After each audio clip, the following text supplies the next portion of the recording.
കേന്ദ്ര സർക്കാരിൻ്റെ സാമൂഹ്യ സുരക്ഷ വയോജന പെൻഷൻ്റെ ഫണ്ട് നഷ്ടപ്പെടാതിരിക്കാനാണ് കേരളത്തിലെ ക്ഷേമ പെൻഷനുകൾ മുഴുവൻ DBTയിലാക്കുന്നത് എന്ന മുഖ്യമന്ത്രിയുടെ വിശദീകരണം ശുദ്ധകളവാണ്. ഞാൻ മനഃപൂർവ്വം തന്നെ കളവെന്ന് പറഞ്ഞു. സർക്കാർ ഉത്തരവിൽ ഇത് എഴുതി വച്ചിരിക്കുക. കേരള സർക്കാർ ഇത് സംബന്ധിച്ചുള്ള കേന്ദ്ര സർക്കാരിൻ്റെ ഉത്തരവൊന്ന് നാട്ടുകാരെ കാണിക്കും. മുഴുവൻ ക്ഷേമ പെൻഷനുകളിലും DBT വഴിയാക്കിയില്ലെങ്കിൽ കേന്ദ്രവിഹിതം തരില്ല എന്ന് പറയുന്ന കേന്ദ്ര സർക്കാരിൻ്റെ ഉത്തരവോ കത്തോ ഏതെങ്കിലും ഉണ്ടെങ്കിൽ അതൊന്ന് പുറത്തുവിടാം. കേരളത്തിൽ 51 ലക്ഷത്തിൽ പരം സാമൂഹ്യ സുരക്ഷാ ക്ഷേമ പെൻഷൻ വാങ്ങുന്നവരാണ്. ഇതിനു പുറമെ ക്ഷേമനിധി ബോർഡുകളിൽ നിന്ന് പെൻഷൻ വാങ്ങുന്ന 9 ലക്ഷം പേരുണ്ട്. രണ്ടും കൂടി ചേർത്താൽ 61 ലക്ഷം പേര്. ഇതില് കേന്ദ്ര സഹായവും കൂടി അർഹതയുള്ളവര് വെറും 8 ലക്ഷമാണ്. അവർക്ക് വേണ്ടി കേന്ദ്രം തരുന്നത് നമ്മൾ 2000 രൂപ കൊടുക്കുമ്പോൾ 200 മുതൽ 300 രൂപ വരെയാണ്. 80 വയസ്സിന് മുകളിലുള്ളവരാണെങ്കിൽ 500 രൂപ. ഇതാ സ്ഥിതി. 941 കോടി രൂപ ഒരു മാസം ക്ഷേമ പെൻഷനുകൾക്ക് കേരളം ചെലവാക്കുമ്പോൾ അതിൽ 917 കോടിയും സംസ്ഥാന സർക്കാരിൻ്റെയാണ്.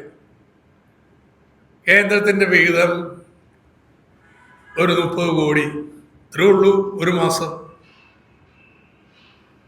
അതുകൊണ്ട് 2022 ഡിസംബർ വരെ സംസ്ഥാന സർക്കാർ ഈ കേന്ദ്രത്തിൻ്റെ വിഹിതവും കൂടി ചേർത്ത് എല്ലാവർക്കും നേരിട്ടങ്ങ് പെൻഷൻ നൽകുന്ന രീതിയായി. എന്നിട്ട് എപ്പോഴെങ്കിലും കേന്ദ്രത്തിൽ നിന്ന് കിട്ടുമ്പോൾ ആ പണം നമ്മൾക്ക് റീഇംബേഴ്സ് ചെയ്ത് കിട്ടും. നമ്മൾ കയ്യിൽ നിന്ന് ആദ്യം കൊടുക്കും കേന്ദ്രത്തിൻ്റെ വിഹിതം. അതിപ്പോഴും കുടിശ്ശികയാണ്. 600 കോടി രൂപ വരെ കേന്ദ്രത്തിൻ്റെ കുടിശ്ശിക വന്ന വർഷമുണ്ട്. വെച്ചാൽ ഒരു വർഷത്തിലേറെ കുടിശ്ശിക വരുത്തിയ വർഷമുണ്ട്. ഇങ്ങനെ പോയിക്കൊണ്ടിരുന്നത്. 2023 ജനുവരിയിൽ കേന്ദ്ര സർക്കാർ ഒരു കത്തയച്ചു. അവരുടെ പണം DBT വഴി നേരിട്ട് കൊടുക്കണം. നിങ്ങളുടെ പണം അതോടൊപ്പം നൽകണമെങ്കിൽ നേരിട്ട് കേന്ദ്രത്തിന് നമ്മൾ പണം കൊടുക്കണം, എന്നിട്ട് ഒരു DBT കൊടുക്കും. വളരെ വിചിത്രമായിട്ടുള്ള ഒരു ഉത്തരവാണ്. 200-300 രൂപ തരുന്നവരുടെ പെൻഷനൊപ്പം നമ്മുടെ പെൻഷൻ നൽകണമെന്നുണ്ടെങ്കിൽ അഡ്വാൻസ് അങ്ങോട്ട് പണം കൊടുക്കണമെന്നുള്ളത്. അവസാനം ധാരണയിലെത്തിയത് കേന്ദ്രത്തിൻ്റെ വിഹിതം അർഹതപ്പെട്ട 8 ലക്ഷം പേർക്ക് DBT വഴി നേരിട്ട് കൊടുക്കും. സംസ്ഥാന സർക്കാരിൻ്റെ ബാക്കിയുള്ള തുക എത്രയാണോ, 2000 രൂപയിൽ തികയാത്ത കുറവ് വരുന്ന തുക എത്രയാണോ അത് സംസ്ഥാന സർക്കാർ ഒന്നുകിൽ DBT വഴി കൊടുക്കും, അതല്ലെങ്കിൽ വീട്ടിൽ നേരിട്ട് കൊടുക്കും. അങ്ങനെയാണ് നടന്നുകൊണ്ടിരുന്നത്. 2023 മുതൽ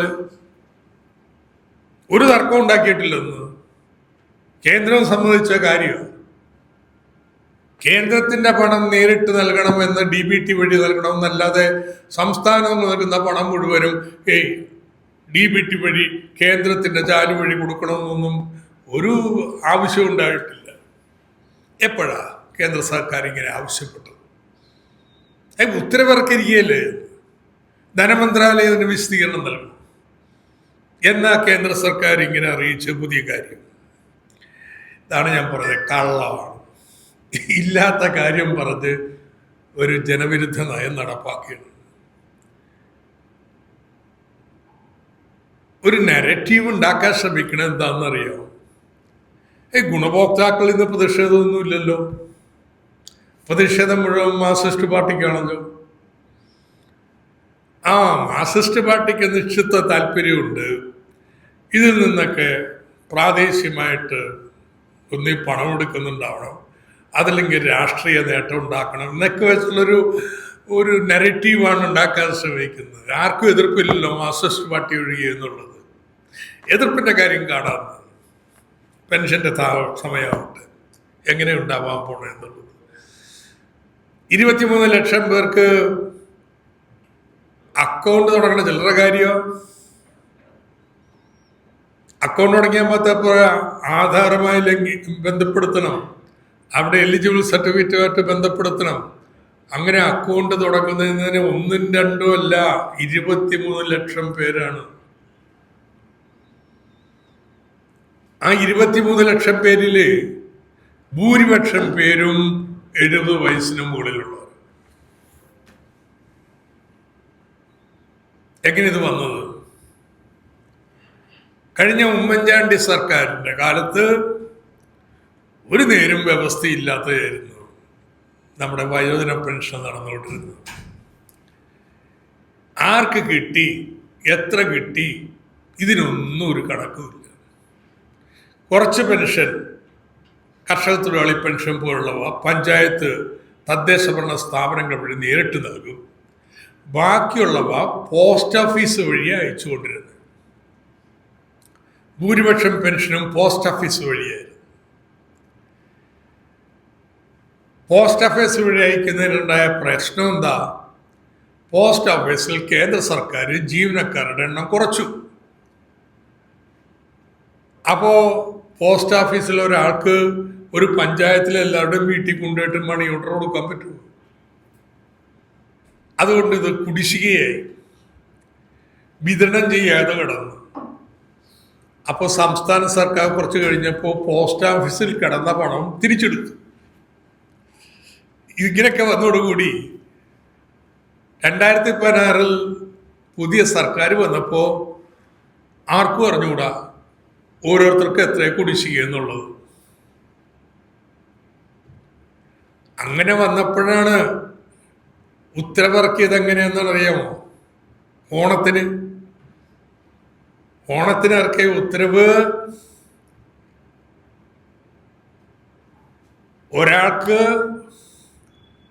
നിശ്ചിത തുക 22,000 രൂപയിൽ അധികരിക്കാത്ത കുടിശ്ശിക മുഴുവൻ വീട്ടാൻ അങ്ങനെ ഉത്തരവിറക്കിയത്. കാരണം ആർക്കും അറിഞ്ഞുകൂടാ. ഇങ്ങനൊരു പ്രതിസന്ധി വന്നതിന് ഇപ്പോൾ അന്ന് സർക്കാർ ഒരു കാര്യം ചെയ്തു. കുടുംബശ്രീ വഴി എല്ലാ പെൻഷൻകാരുടെയും വീടുകളിൽ പോയി അവരോട് ചോദിച്ചു, നിങ്ങളുടെ പെൻഷൻ കുടിശ്ശിക എത്രയാണ്? നിങ്ങളുടെ അഭിപ്രായത്തിൽ ഞങ്ങൾ ചെക്ക് ചെയ്യും. നിങ്ങൾക്ക് ഏത് വഴി നിങ്ങൾക്ക് പെൻഷൻ കിട്ടണം? നേരിട്ട് ബാങ്ക് വഴി വേണോ, അതല്ലെങ്കിൽ വീട്ടിൽ കൊണ്ടുതരണോ? കാരണം അന്നും ഫിനാൻസ് ഡിപ്പാർട്ട്മെന്റ് ഉദ്യോഗസ്ഥർ DBTക്ക് വേണ്ടിയായിരുന്നു. ഞാനായിരുന്നു മന്ത്രി. അപ്പോൾ അങ്ങോട്ട് ഉത്തരവിറക്കല്ല ചെയ്തത് DBT. ഏത് നമ്മുടെ പോസ്റ്റ് ഓഫീസ് വഴി നൽകാൻ പറ്റൂല, അതുകൊണ്ട് DBT വഴിയാവട്ടെ. നോ, കേരളത്തിലെ ഓരോ പെൻഷൻകാരെയും ബന്ധപ്പെട്ട് നിങ്ങൾക്ക് DBT വഴി വേണോ, വീട്ടിൽ കൊണ്ടുതരണോ എന്ന് ചോദിച്ച് അവർ പറഞ്ഞതിന് അടിസ്ഥാനത്തിലാണ് ഓരോ പഞ്ചായത്തിലും വീട്ടിലെത്തിക്കേണ്ടവർക്ക് വേറൊരു സിസ്റ്റം. അതല്ല ബാങ്ക് വഴിയാണെങ്കിൽ അവർക്ക് വേറൊന്ന്. ഐക്യമാണ് ഇതിൻ്റെ പ്രോഗ്രാം ഉണ്ടാക്കിയത്. ഇത്രയും പണി നടത്തിയിട്ടുണ്ടെന്ന് അല്ല സംസ്ഥാന സർക്കാർ കുറച്ചധികം പേർക്ക് അങ്ങോട്ട് കൊടുക്കുകയല്ല ചെയ്തത്. ഒരു സഹകരണ സംഘം വഴി പോട്ടെ എന്ന് പറഞ്ഞ് കൊടുക്കുകയല്ല ചെയ്തിട്ടുള്ളത്. കേരളത്തിലെ സഹകരണ സംഘങ്ങള് LDFന്റെ മാത്രമല്ല, UDFും LDFും ഉണ്ട്. ചില ജില്ലകളിൽ ഇത് മുഴുവൻ വിതരണം ചെയ്യുന്നത് ഇപ്പൊ മലപ്പുറം പോലുള്ള ജില്ലകളിൽ മഹാഭൂരിപക്ഷവും ലീഗിന്റെ നിയന്ത്രണത്തിലുള്ള സഹകരണ സംഘങ്ങളിൽ. അങ്ങനെ സഹകരണ സംഘം വഴി വരുമ്പോൾ വല്ല ക്രമക്കേടൊക്കെ നടക്കുന്നു. ക്രമക്കേടുണ്ടെങ്കിൽ എലിയെ കൊല്ലാൻ ഇല്ലഞ്ചുടയല്ല വേണ്ടത്. ഏതായാലും ഒരു മാധ്യമം, കൈരളിയല്ല, കണക്ക് പ്രസിദ്ധീകരിച്ചു. എത്രയാ, 272 ക്രമക്കേടുകൾ കണ്ടുപിടിച്ചതിൽ 202 UDFന്റെ നിയന്ത്രണത്തിലുള്ള സംഘങ്ങളിൽ.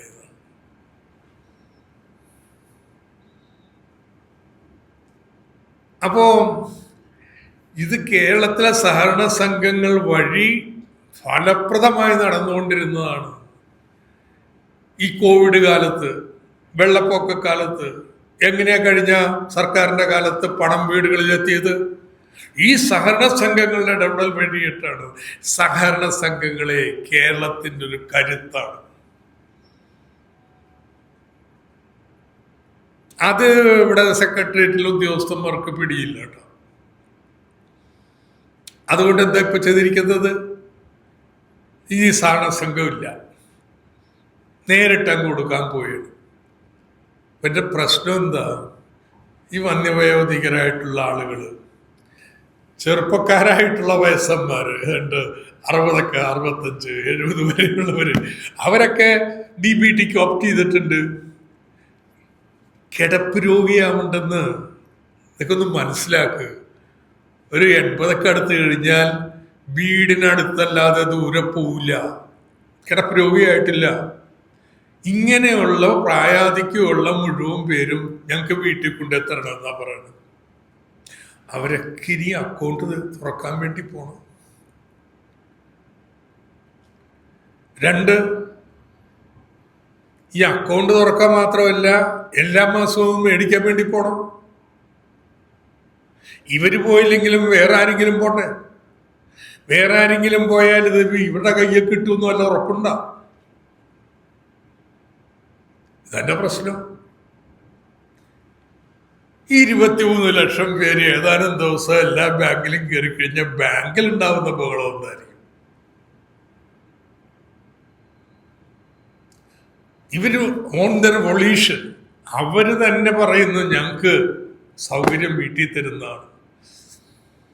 ഇല്ല, നിങ്ങൾ ബാങ്കിൽ പോയി ക്യൂന്ന് മേടിക്കണം. എന്തിനു വേണ്ടിയിട്ടാണ്? ഇതാണ് ഉയർന്നു വരുന്ന ചോദ്യം. എന്തിനു വേണ്ടിയിട്ടാണ് ചെയ്യുന്നത്? കേന്ദ്രം പറയുന്നൊന്നും പറയണ്ട, കേന്ദ്രമൊന്നും പറഞ്ഞിട്ടൊന്നുമില്ല. ഇതാരുടെ തലയിൽ ഉദിച്ച ബുദ്ധിയാണ്. അപ്പോ ഇതിനെതിരെ വലിയ പ്രതിഷേധം വരുന്നതിനെ കുറിച്ചൊന്നും ആർക്കും സംശയം വേണ്ട കേട്ടോ. ഇതിവിടെ അവസാനിക്കാൻ പോകുന്നില്ല. ജനങ്ങളെ ഇങ്ങനെ കഷ്ടപ്പെടുത്തുന്നതിന്റെ പിന്നില് ഒറ്റ ലക്ഷ്യം മാത്രമേ ഉള്ളൂ. വീട്ടിൽ കൊണ്ടുപോയി കൊടുക്കുമ്പോ തീയതി മാസാവസാനമാകുമ്പോ കൊണ്ടുവരുന്ന ആളെ ആരെങ്കിലും ചോദിക്കുന്നത് തരാത്തത് ജനം അറിയും. സമ്മർദ്ദവും ഓരോരുത്തരുടെ അക്കൗണ്ടിലേക്ക് ആ പണം വരുന്നതെങ്കിൽ അയാൾക്കല്ലേ അറിയുള്ളൂ വന്നോ ഇല്ലേ എന്നുള്ളത്. ഇത് തന്നെ ലക്ഷ്യം. ഇനി അക്കൗണ്ടൊക്കെ തുറന്ന് ഇതൊക്കെ റെഡിയാവാനായിട്ട് 1 or 2 മാസം അതുവരെ പെൻഷൻ കൊടുക്കാതെ പോകാൻ പറ്റുമെന്നാണ് ചെല്ലുന്നത്. 3000 രൂപയുടെ പെൻഷൻ നൽകുമെന്നും പറഞ്ഞ അധികാരത്തിൽ വന്നവര് പെൻഷൻ വർദ്ധിപ്പിക്കുന്നത് മാത്രമല്ല, സമയത്ത് നൽകാനുള്ള പണി പോലും അവസാനിപ്പിക്കുകയാണ്. ഇങ്ങനെ DBT വഴി ആണല്ലോ നമ്മുടെ ഗ്യാസിന്റെ സബ്സിഡി കൊടുക്കാൻ തീരുമാനിച്ചത്. ഇപ്പൊ എവിടെ എത്തി? ആർക്കെങ്കിലും സബ്സിഡി കിട്ടുന്നുണ്ടോ? അങ്ങ് നിർത്തി. ഒറ്റപ്പെട്ട വ്യക്തികളുടെ അക്കൗണ്ടിലേക്കല്ലേ വരുന്നത്. ഒറ്റപ്പെട്ട വ്യക്തികളുടെ അക്കൗണ്ടിലേക്ക് വരുമ്പോൾ വന്നില്ലെങ്കിൽ അവർ കാത്തിരിക്കും. കാത്തിരിച്ച് കിട്ടിയില്ലെങ്കിൽ അങ്ങനെ പോകും. കൃത്യമല്ലേ? അപ്പം അതുകൊണ്ട് ഇത് ജനദ്രോഹ നടപടിയാണ്. വ്യവസ്ഥാപിതമായി നടന്നുകൊണ്ടിരുന്ന ഒരു സമ്പ്രദായം. അത് ഈ 23 ലക്ഷം പേരും ഞങ്ങൾക്ക് നേരിട്ട് വീട്ടിൽ ഞങ്ങളുടെ പെൻഷൻ തരണമെന്ന് ആവശ്യപ്പെട്ടതിൻ്റെ പ്രകാരത്തിൽ നടപ്പിലിരുന്നൊരു സംവിധാനത്തെ എന്തിന് ഈ രീതിയിൽ തകർക്കണം? പെൻഷൻ തന്നെ തകർക്കാനുള്ള ഏർപ്പാടാണ് എന്ന് സംശയിക്കേണ്ടിയിരിക്കുന്നു. ഇപ്പോൾ ഒന്ന് അവസാനിപ്പിച്ചു, സ്ത്രീ സുരക്ഷാ സഹായം അടുത്ത കൈവെക്കാൻ പോകുന്നതിലേക്കാണോ?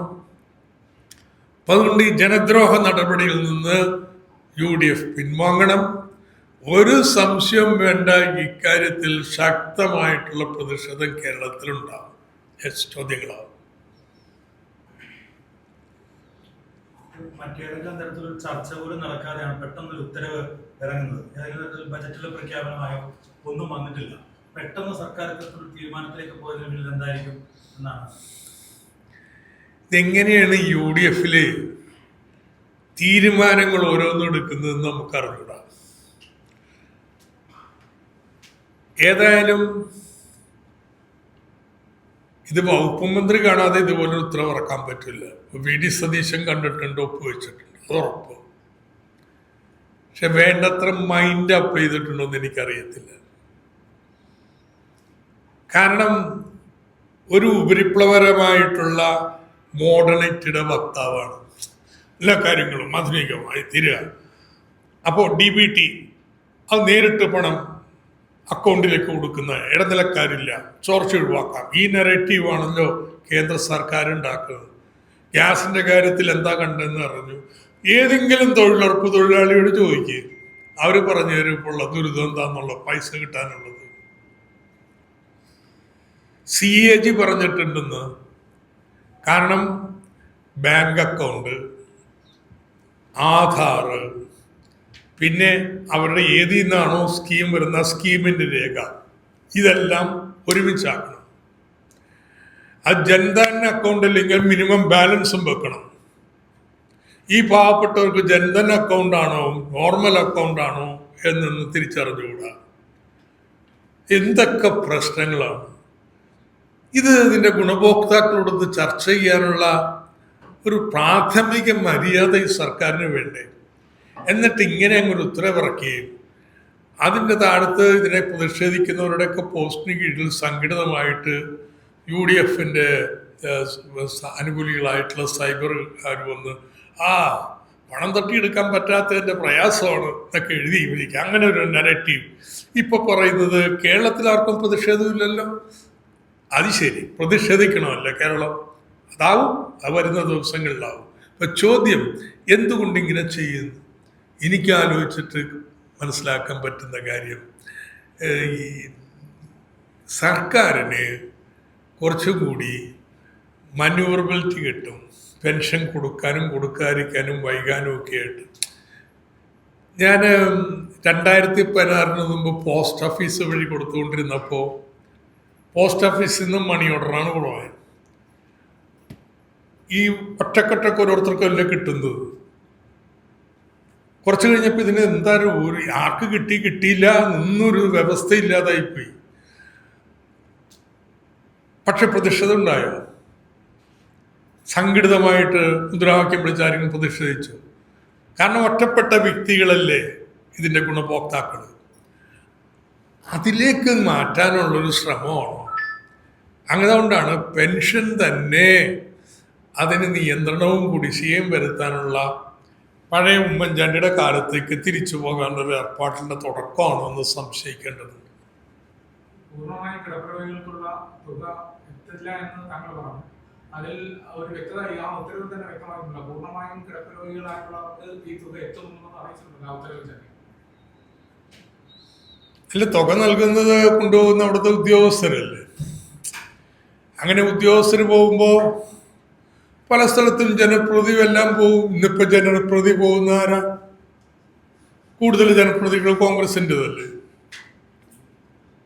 ഇന്നത്തെ തദ്ദേശ ഭരണ സ്ഥാപനങ്ങളിൽ അതിലെന്താ തെറ്റെന്ന് ഞാൻ പറയുന്ന, അപ്പോഴാ കൂടുതൽ സുതാര്യത വരാ, കൃത്യമായിട്ട് കിട്ടുന്നുണ്ടെന്ന് ഉറപ്പ് വരുത്താൻ പറ്റുക. അതൊന്നും ജനവിരുദ്ധമൊന്നുമല്ല, എൻ്റെ പ്രൈവസിനെതിരെയുള്ള കയ്യേറ്റമൊന്നുമല്ല. സമയബന്ധമായിട്ട് ഇത് വിതരണം ചെയ്യപ്പെടുന്നു എന്നും നോക്കാൻ വേണ്ടിയിട്ട് ജനപ്രതിനിധികൾ ഇടപെടുന്നു. അവിടെ കിടന്നിട്ടില്ല, ഇത്ര ദിവസമായി, എന്താ നിങ്ങൾ കൊണ്ടു കൊടുക്കാത്തതെന്ന് ചോദിക്കുന്നു. ഒക്കെ ന്യായമായിട്ടുള്ള പെരുമാറ്റ രീതികൾ.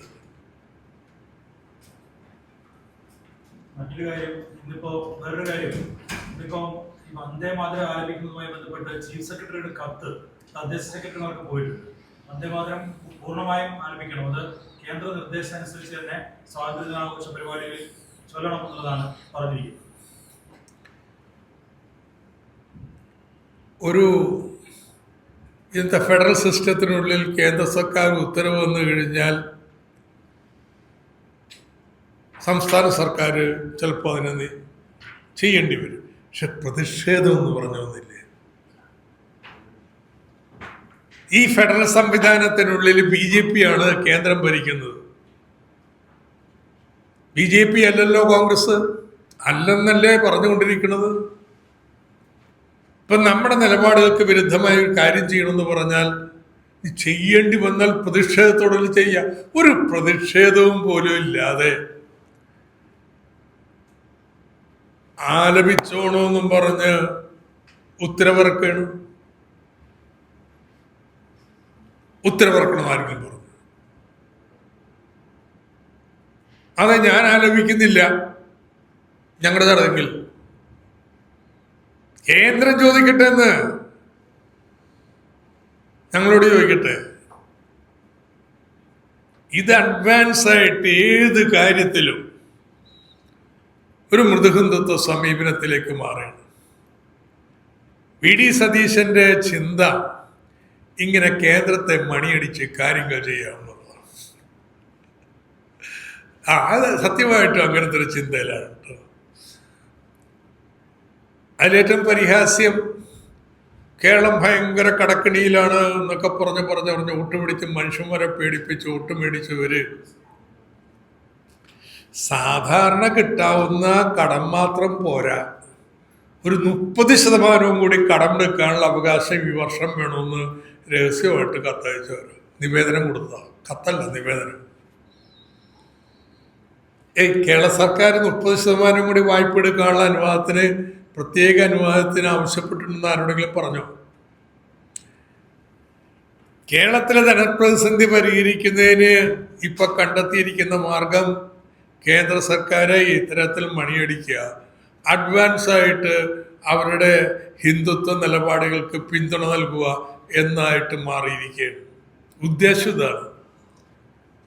പക്ഷെ കേന്ദ്രം കനിഞ്ഞില്ല കേട്ടോ.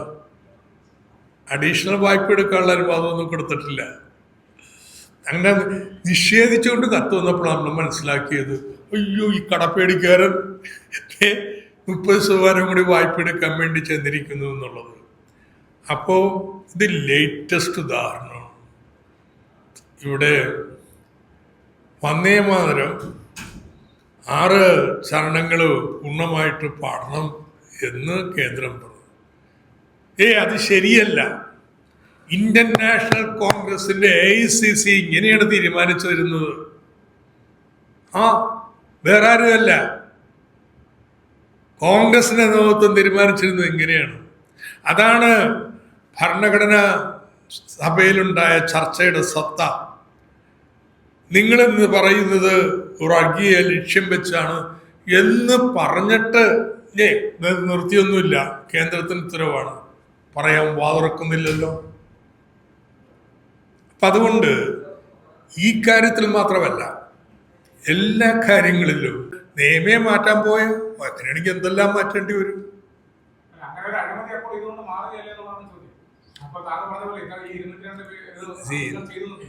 ആ ഒരു എലിയെ കൊല്ലാൻ ഇല്ലം ചുടുന്നൊരു ഏർപ്പാടുണ്ടാവും. എലിയത്തൂ നമ്മുടെ ഇല്ലവും പോവും. അതാണ് പ്രശ്നം. ഇവിടെ വയോജനങ്ങളാണ്, അവർക്ക് നമ്മൾ ധനസഹായം നൽകുമ്പോഴേ അവരുടെ അഭിലാഷം എന്ത് എന്നുള്ളത് കൂടി നമ്മൾ കണക്കിലെടുക്കണം. അതിൽ ഒരു 20 ലക്ഷം പറഞ്ഞു, ഞങ്ങൾക്ക് ബാങ്ക് വഴി മതി, ബാങ്ക് വഴി.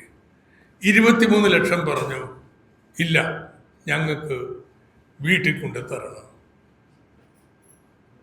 ഇനി നിങ്ങളത് അതിൻ്റെ അടിസ്ഥാനത്തിൽ അവർ പറഞ്ഞതിൻ്റെ അടിസ്ഥാനത്തിൽ സിസ്റ്റം നിൽക്കല്ലേ, അത് മാറ്റുമ്പോൾ അവരോടൊന്ന് വർത്താനം പറയേണ്ടത്. ആ പറയണം. അതാണ് ജനാധിപത്യം. ആ ജനാധിപത്യം മര്യാദകളൊന്നും ഇല്ലാത്ത ഒരു കൂട്ടമായിട്ട് UDF സർക്കാർ മാറിക്കൊണ്ടിരിക്കുകയാണ്. ഈ ഇതിന്റെ കൂട്ടത്തിൽ തന്നെ കൂട്ടത്തിൽ തന്നെ ആ ഉത്തരവിൽ പറയുന്നത് ഈ ബാങ്കുകൾക്ക് ഇൻസെന്റീവ് കൊടുക്കണം, അതൊരു അധിക ബാധ്യതയായിരുന്നു. LDF സർക്കാർ പോകുന്ന ഘട്ടത്തിൽ തന്നെ ഏകദേശം 4 മാസത്തോളം ആ ഇൻസെന്റീവ് കുടിശ്ശിക വരുത്തിയിട്ടാണ് പോയത്. അതെ, കുടിശ്ശികയില വരുത്തിയത് ബാങ്കിനോടൊക്കെയാണ്. അതെങ്ങനെ കൊടുത്തിട്ടുണ്ട്, കുടിശ്ശിക വന്നിട്ടുണ്ട്, കൊടുക്കും. ഇനി 30 രൂപ എന്ന് പറയുന്ന ഒരു സർവീസ് ചാർജ് തതിയോ വീട്ടിൽ കൊണ്ടുപോയി കൊടുക്കുന്നതിന് ആ പാവപ്പെട്ട ജീവനക്കാരൻ പോകുമ്പോൾ അയാൾക്ക് ഒരു സഹായം കൊടുക്കുന്നുണ്ട്. ഇനി ഇതുകൊണ്ടും തീർന്നില്ല കേട്ടോ. സർക്കാരിൻ്റെ ആ മാസം പണമില്ല, പെൻഷൻ മുടങ്ങരുത്. എവിടെ നിന്നാ പണം? ഈ സഹകരണ ബാങ്കിൽ നിന്ന്. ആ ബാങ്കിൽ നിന്ന് വായ്പ എടുത്ത് അവർക്ക് തന്നെ കൊടുക്കാൻ വേണ്ടി ഒരു പെൻഷൻ കമ്പനി ഉണ്ടാക്കി. ഈ ആ പെൻഷൻ കമ്പനി വേണ്ടെന്ന് പറഞ്ഞു. നീ കാത്തിരുന്ന് കണ്ടോ, ഉമ്മൻചാണ്ടിയുടെ കാലത്തേക്ക് തിരിച്ചു പോയിരുന്നു സാമൂഹ്യക്ഷേമ പെൻഷൻ. ശരി, there's a pattern to it. ഭരിക്കുന്ന സർക്കാരിന് തീരുമാനങ്ങൾ എടുക്കാം, പക്ഷെ ആ തീരുമാനം എടുക്കുമ്പോൾ ഇവിടെ ഞാൻ പറയുന്നത് വേറൊരു സർക്കാർ തീരുമാനിച്ചതെന്നല്ല. ഇതിൻ്റെ 23 ലക്ഷം ഗുണഭോക്താക്കൾ ഞങ്ങൾക്ക് വീട്ടിൽ കൊണ്ടേ തരണം, അതാണ് അഭികാമ്യം എന്ന് പറഞ്ഞൊരു കാര്യമാണ് റദ്ദാക്കുന്നത്. അതെങ്ങനെ ന്യായീകരിക്കും? Okay, thank you very much.